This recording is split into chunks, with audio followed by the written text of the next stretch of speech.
Hey there, boys and girls of YouTube land. This is Dave from Freaky Starly 4000, and today I'm going to attempt something a little bit different. I'm going to give this vlogging thing a go. So, yeah, I hope you'll bear with me. I hope you'll enjoy what I've got to say, take something away, and please comment. I'd like to have a discussion with those of you who have been following this issue in the past couple of the past week or so.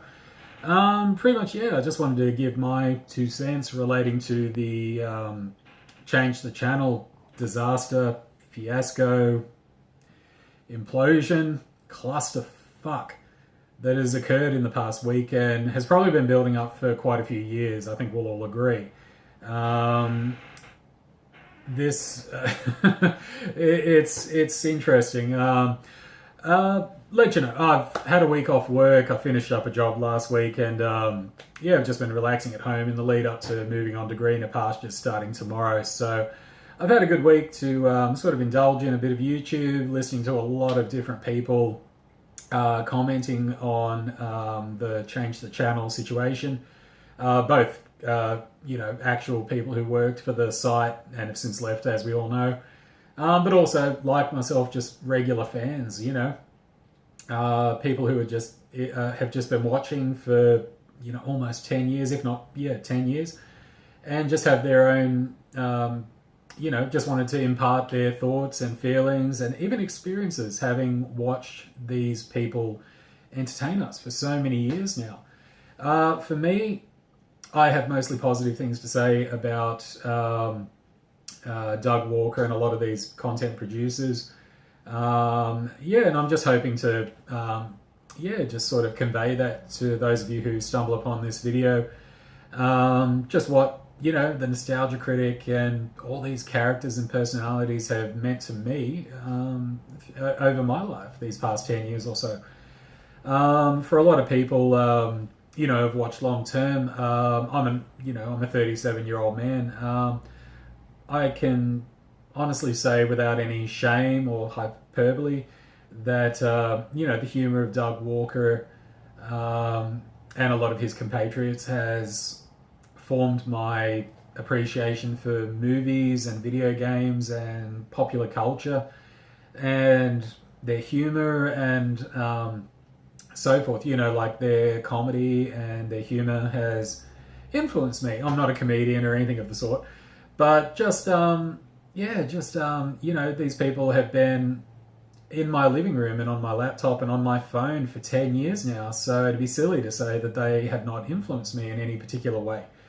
Of course they have. Everyone influences everyone in some way, and especially someone who, like I said, has been in your living room for 10 years, and to see their demise, their career, not them personally, but to see their career end like this is rather heartbreaking, Look, we'll touch upon a lot of different things, of course.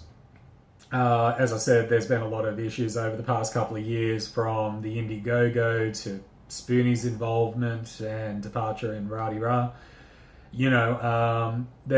I don't think anyone's come through this with a clean slate. I think everyone has a little bit of dirt to them related, but that's human interaction, isn't it?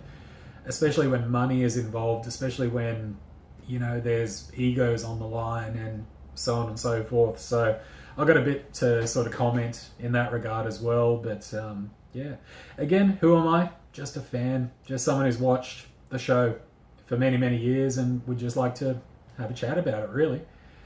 I think just to, sort of attack the elephant in the room, I suppose, is the Change the Channel as a hashtag and as a YouTube drama. I've been commenting on a few different people's videos that, Change the Channel is my favorite reality show of all time. And I don't watch reality TV, but in a way this thing is, and it's sort of avant-garde and a little bit experimental in that this YouTube drama has played out through many, many different unrelated people making videos like this, commenting, and I reckon in time, this will sound funny now, but mark my words, I think it'll happen. Someone might make a documentary about this whole thing in years to come, like the rise and fall of Doug Walker and Channel Awesome, that kind of thing. A serious documentarian might actually make this one day. Who knows? It might happen. Just a little bit of a tangent here. I can't remember who did it, but someone mentioned on a review I watched recently, or a podcast or something, that Wayne's World, Mike Myers and Dana Carvey, their movie Wayne's World, the first one. Technically, Wayne and Garth were the first YouTubers, and if you think about it, they kind of were before even the internet was created. Never mind YouTube itself. What you had was two guys independently doing a community TV show from their basement, coincidentally in Illinois. And how it resonated with a young audience, and they became sort of pop culture icons in the plot and narrative of the movie. And it got me to thinking, like, if they ever considered making a third Wayne's World movie, this could inspire this kind of internet drama. Maybe they could make a Wayne's World 3 where Wayne and Garth got back together after so many years, or they found fame on YouTube as reviewers or entertainers doing whatever the fuck, and they could have a big falling out over money or fame or something, or a woman, or they could use this. I'm not saying they do a point by point, completely rip off what's happening with the change the channel, but it could be an interesting pitch for a new Wayne's World movie if you could get Mike Myers and Dana Carvey back together. Sort of have the fallout, the implosion of Channel Awesome as sort of the background to Wayne's World 3. It could be interesting. I don't know. That's just me pipe dreaming, I suppose, daydreaming. But it's just an interesting thought. Someone mentioned the Wayne's World thing recently being like the first YouTube, and it just got me thinking, yeah. So, with regards to this whole thing, look, I think we were all in agreement that they could have handled this thing so much fucking better than they did.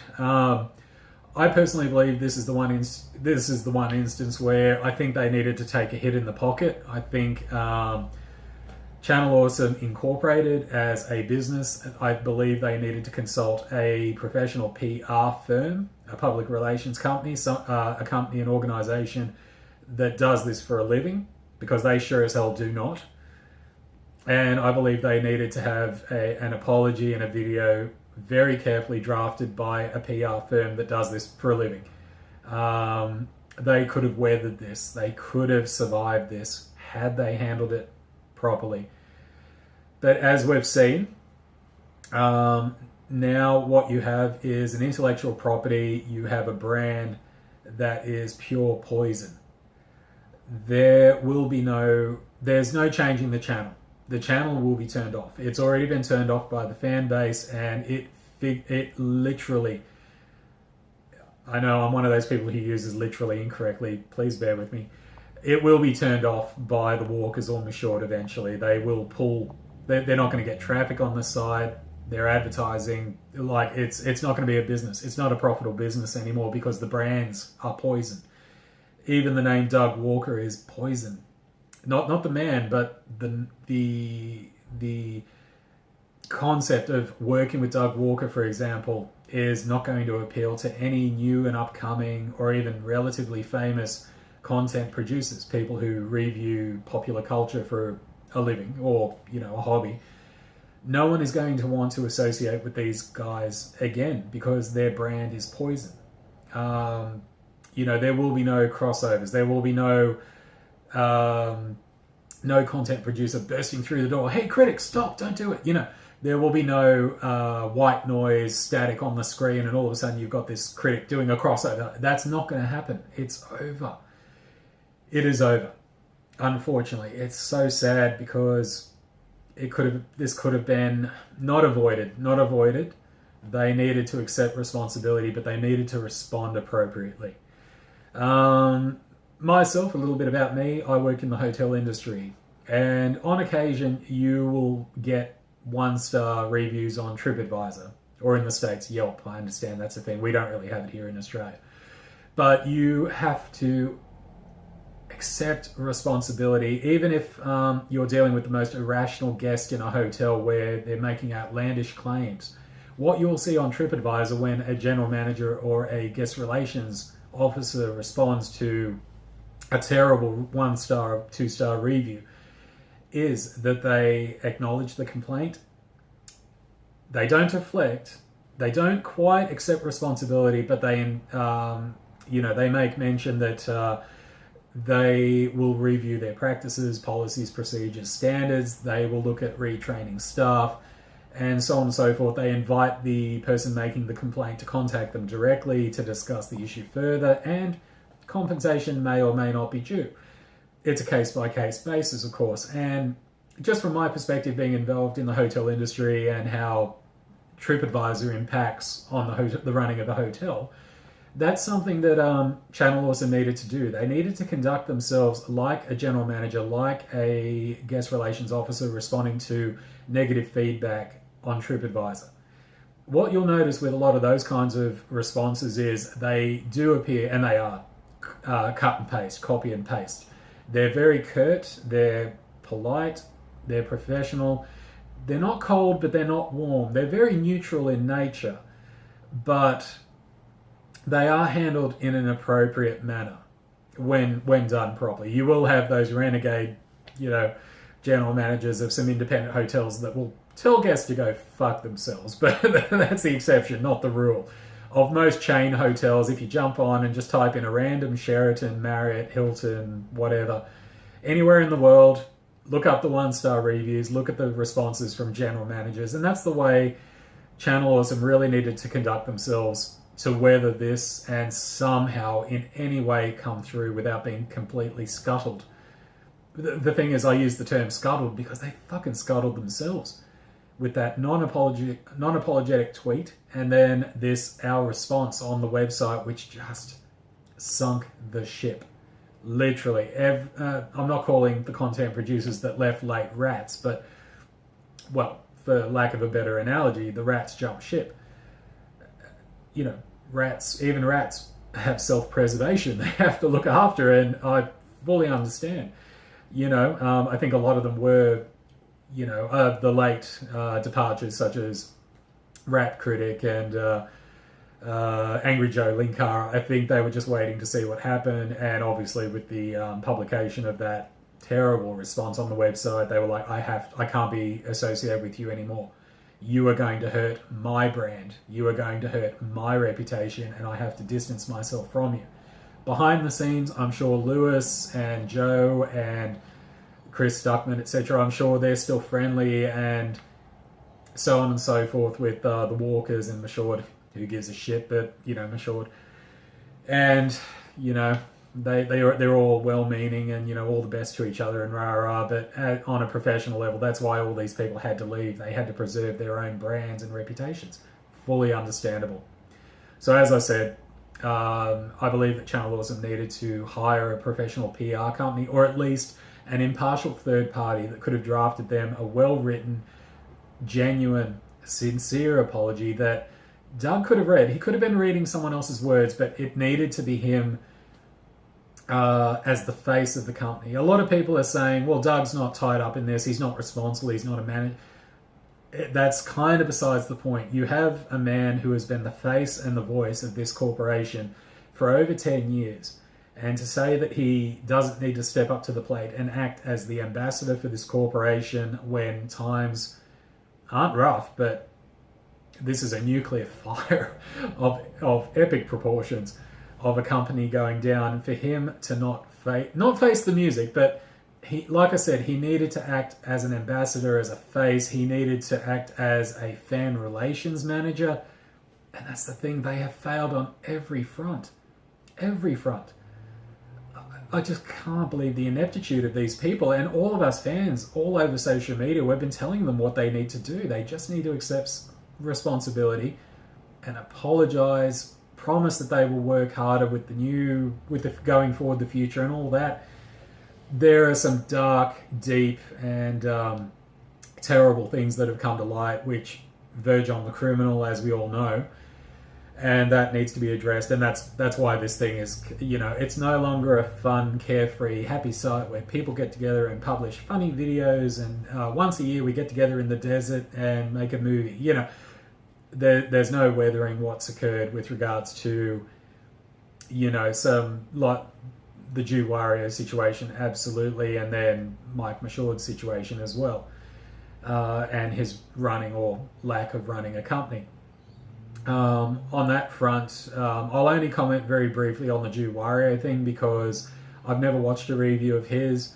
I've only seen him pop up in other people's movies where, with Diamanda Hagen or in the anniversary special. I thought he was very funny as David Bowie from Labyrinth, Jared the Goblin King. And that's all I know about Jew warrior.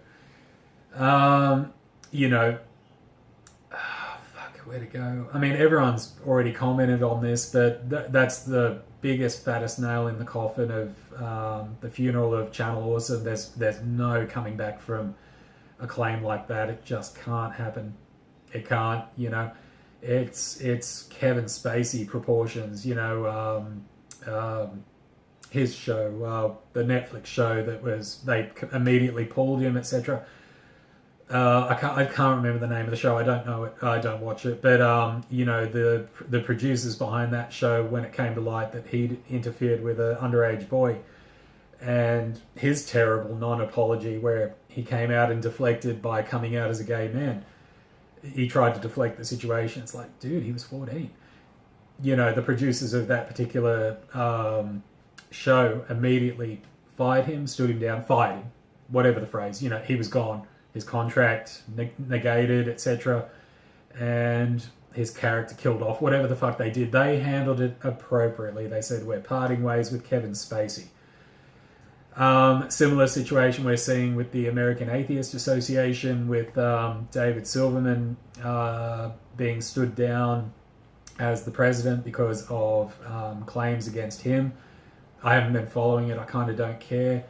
Similar with Lawrence Krauss and, with the whole Me Too movement, there have been a whole host of different people who have been accused of various different things, and to save face on a professional level, their employer or the companies and organisations they represent stand them down until these things are sorted out in a court of law. That could have happened with Jew Wario, and I think had he not killed himself, we would have seen something come to light regarding that. I think if there was any kind of cover-up, like them trying to protect a friend who groomed an underage girl, doesn't matter if she's 13 or 17, you're under the age of 18 in one day, you can't talk to a young person like that online. And then obviously he's assaulted someone as well. Apparently, that's the claim that's out there. There's no coming back from that, especially if you have tried to protect your friend, employee, you've swept it under the law. We might be seeing Mike Michaud and the Walkers charged with obstruction of justice. That's pretty heavy. We will wait and we will see. I mean, that's the darkest and heaviest issue they're facing. A slightly lesser extent is their dealings with employees, harassment such as Mike Ellis having chat conversations with someone, with a reviewer who I'm not familiar with, but a male reviewer, and of a sexual nature there, the sexual cupcake thing I've heard it's called. Look, again, Channel Awesome was not some carefree collective of internet reviewers that got together and put on a show. This was an incorporated entity. This was a company that needed to act in accordance with the law, both workplace relations, as fucked as they are in the States, they needed to act in accordance with Illinois and United States law relating to workplace practices. They do have an obligation under criminal law as well, and that's something we'll wait and see what happens. Here in Australia, if Channel Awesome was a incorporated entity operating in the manner that they had, a lot of these content producers who wrote who contributed to the Google document we saw published on the 2nd of April, would be looking at some serious court time in front of a Fair Work Tribunal or Fair Work Ombudsman, especially Holly Brown. That shit would not fly here in Australia. We have, thankfully, thank you to the unions, we have laws that protect the worker, and that's not made available to people working in the United States. It makes me very, very happy that I was born and live here in Australia as opposed to the United States, where workers' rights are very, let's put it this way, I feel sorry for someone having to try and make a living, make ends meet, live above the poverty line in the United States. I really do. I gave it a go working in the States, and it's for shit. It is absolutely for shit. But I digress. That's just me, you know. That's me sort of giving you a bit of my history, I suppose. But with regards to, Channel Awesome, how they could have weathered this thing to a degree. I don't think they could. No, I take that back. There was no weathering this. The Jew warrior thing was always going to come to light in some shape or form, and I think we've yet to see the real fireworks. I think they're looking at some criminal activity, like I said, obstruction of justice. If he groomed an underage person and they swept it under the rug, if he molested someone in their sleep and it wasn't reported to the authorities, as a incorporated entity, Channel Awesome could be looking, and its CEO and its managing board of directors, if you want to call it that, because that's what this is. This is a company, not unlike a fast food chain, not unlike any other company.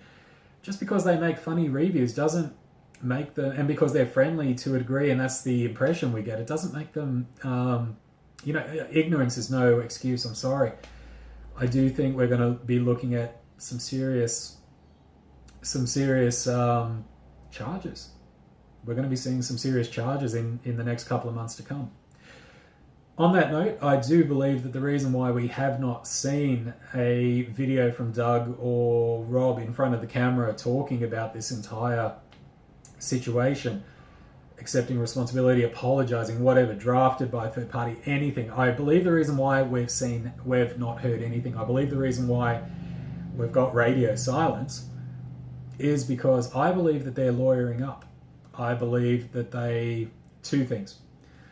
As I've hypothesized, I believe that they're lawyering up because I think the Jew warrior thing is about to explode.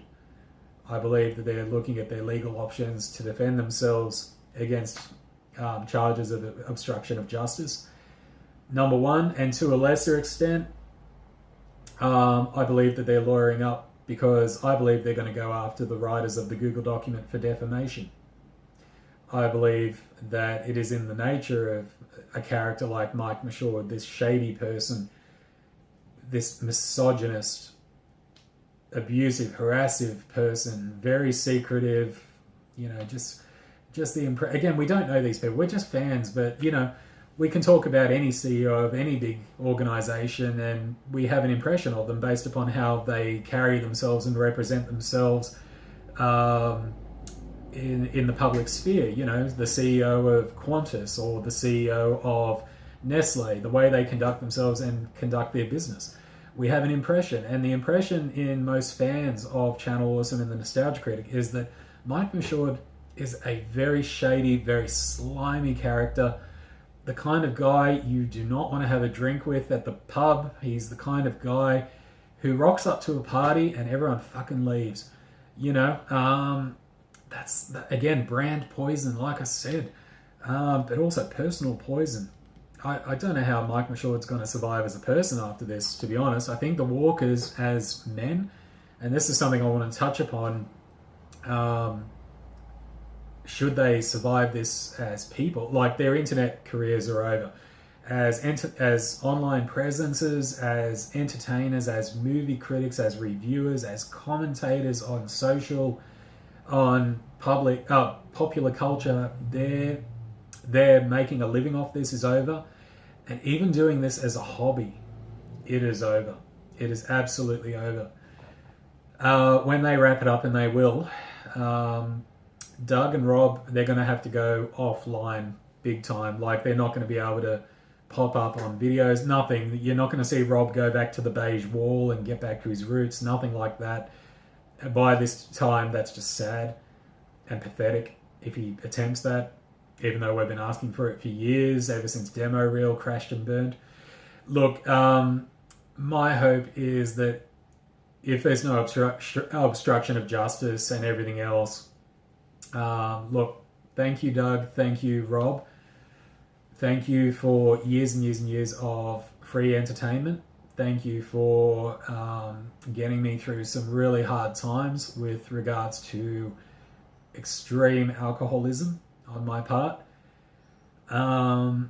and my sobriety of 5 years. Thank you for helping me through some terrible breakdowns in friendships, a relationship.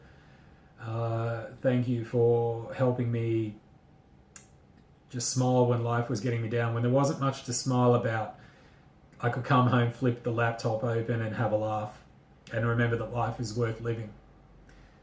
That is how much Doug Walker and Rob Walker have meant to me as people I have never met and will never meet, and only know as these zany characters riffing on movies and, you know, just being just a couple of dorky, nerdy guys from Illinois. You know, they have meant a lot to me. They really have, you know, and same with a lot of other internet personalities and reviewers, but primarily Doug and Rob. To a lesser extent, Rob, but he's behind the scenes, as we all know. But Doug Walker, thank you. Appreciate everything you've done, but mate, you've got to face the music. You've got to face the music, mate. I hope going forward that you can find a livelihood to support your family. I don't know if Rob or Doug have children. They're both married men, as we all know, but they keep that under wraps, and rightly so. They have a right to privacy, and I hope they find that going forward. I hope they find themselves as private citizens again. I just hope Doug can switch it off and just be a regular bloke again. I hope he can start a small business, run a cafe, something. I don't know what their background is, or if these guys have college educations or anything of the sort, but, you know, I don't wish poor upon them. Again, they've got to face the music, especially if this Jew warrior thing becomes a obstruction of justice or anything underhanded there. They're going to have to face it. But as internet personalities, their careers are over, and look, I just hope they're able to move on to something and, you know, support themselves and things go all right for them, really. You know, but for the other content producers who since left Channel Awesome, you know, most of them have gone from strength to strength in their own right, with their own websites, with their own channels. To be honest, you know, the Demo Reel thing, and then Doug getting very, very heavily skit-based with his comedy and his reviews turned most of us off. I don't think there are too many apologists for the new style of Nostalgia Critic. I think I've dropped in once or twice to have a look, but the skits just turned me off. I mean, they are Mad TV level of humour, and really they're just skitting. They're just riffing on the movies. They're not really introducing anything terribly funny. Doug really only has one character, and that's the Daffy Duck thing. It doesn't matter what costume or makeup he's wearing. You know, his Dr. Smith from Lost in Space is really not that discernible from, I don't know, his Goku or his whatever the fuck else he's dressed up as over time. It's still he's only got one gear, is what I'm saying. And look, you know, that's the thing. Doug is a character actor. You know, he is not very diverse in his portfolio in terms of what he can do. He's really only got one gear. He's very one-dimensional. But what a dimension, you know. Thoroughly entertaining over the years. You know, he set the bar for what making a video and putting it up on YouTube would be all about. He set the bar. He set the standard that was emulated thousands of times. Many people found great success in following Doug Walker's road to success on being a personality, on being an entertainer on YouTube. Is Doug a great reviewer? Is he David Stratton or Siskel and Ebert? He would like to think so, but ultimately, no. I mean, he does a light analysis at the end of some movies. He has done top 11s, all that kind of thing. Look, he's got an opinion, but it's really no more informed or better than any other movie movie lover. He's just he was at the right place at the right time.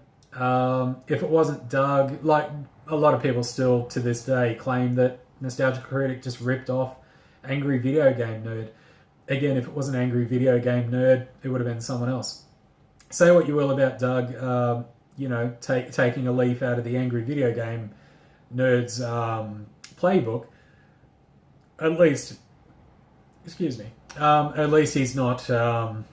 Who's that guy who was just a blatant rip-off of Angry Video Game Nerd? I forgot, but there's a real sad, there's a sad guy. I forgot his name. I mean, that's the thing. He's so forgettable.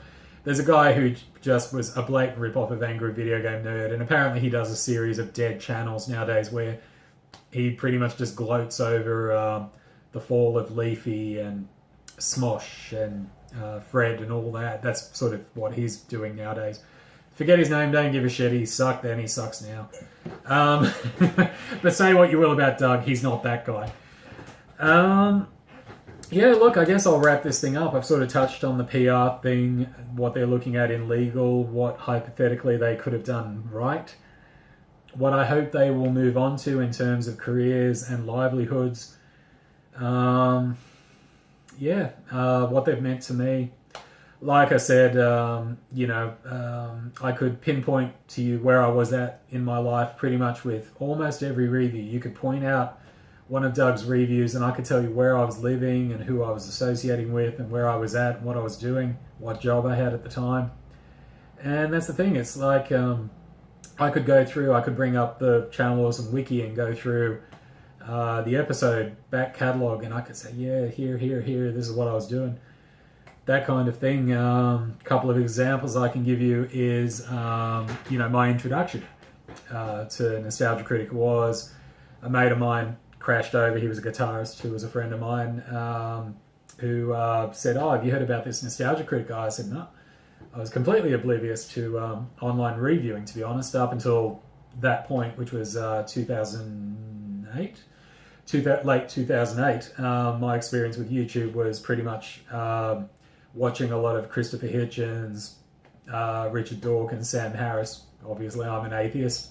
But watching their 2-hour debates and the atheist experience. I even knew about the Amazing Atheist before I found out, he's the distress watcher on That Guy with the Glasses. That came as a happy surprise. Good reviewer, by the way. I like TJ Kirk with a grain of salt. I know he's not for everyone. I know he's extremely abrasive. But look, just touching on the atheism thing very, very briefly, Cult of Dusty sort of wore on me a bit, sort of went off him, but like